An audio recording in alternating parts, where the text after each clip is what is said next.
Alright, well we're making some moves on feeding that PT2 some oil today. So on the non-turbo motors, there is already a hole in the head, it's just bunged off for the oil feed, so I've just got to take the bung out and put a fitting in there and feed the turbo with some oil.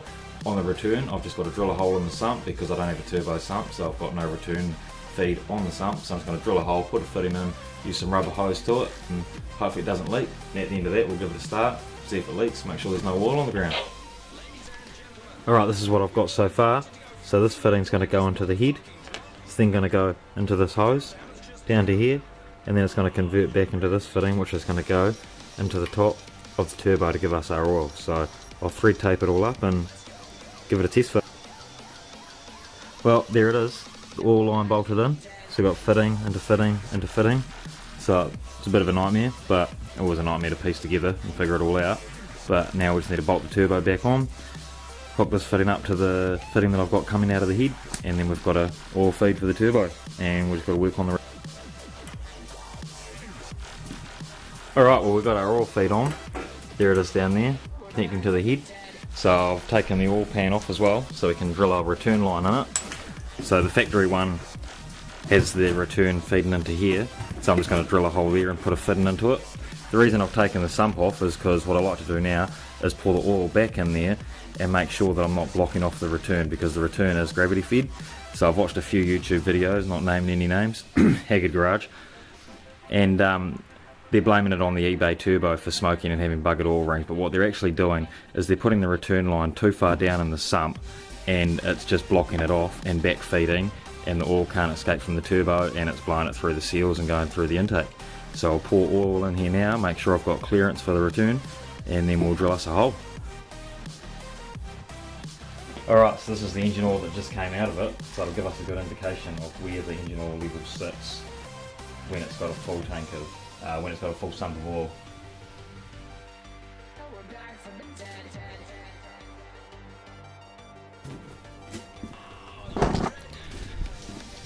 So that's the engine oil that came out of it, and as you can see, it's probably quite hard to see, but it is quite high up in there, so there's not a lot of room. So the return has to be right at the top of the sump, otherwise the oil level is just going to block it off, and it's not going to return, and it's just going to backfeed, and I'm going to end up with oil burning out the exhaust.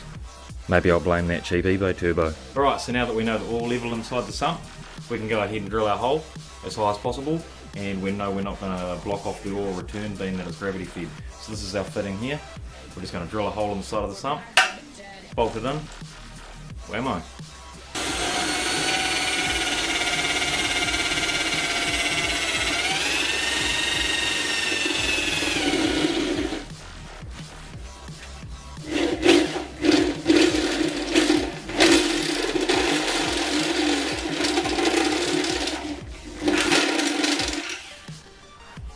Alright, so we got our piece all fitted in there, looks nice and tidy, cleaned out the inside of the oil pan. Now it's got to run a bead of silicone around the outside of the oil pan, bolt it back on, and we'll hook up this oil return. Alright, so we've got our sump in there, there's our return into the sump, we've got to get it from there. So, just there, down into there.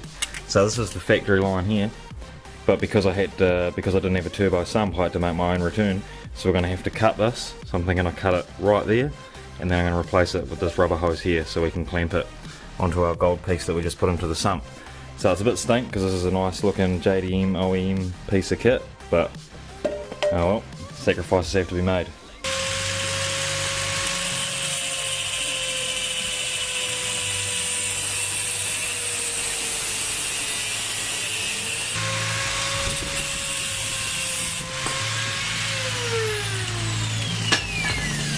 Well, there it is. There's that bit we cut before. There's the fitting that we put into the sump before, and it's connected by a piece of power steering hose, so it is oil grade quality. It's not a piece of heater hosing or anything stupid that's going to separate and fail. So we've now got oil feed up here, return down there. Still need to hook up charge piping and do airflow meter stuff, but top it up with oil now and start it up and see if we get a bit of a young spool going.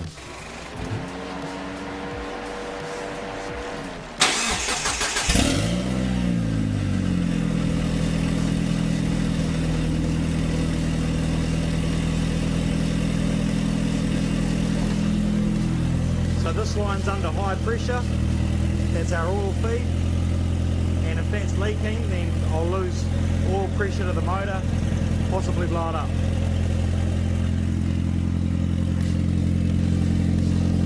Then there's our return line down here,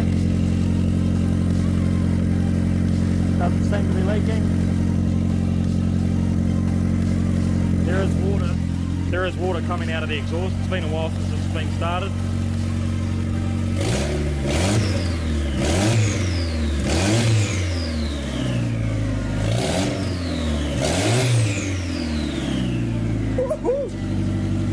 Dose!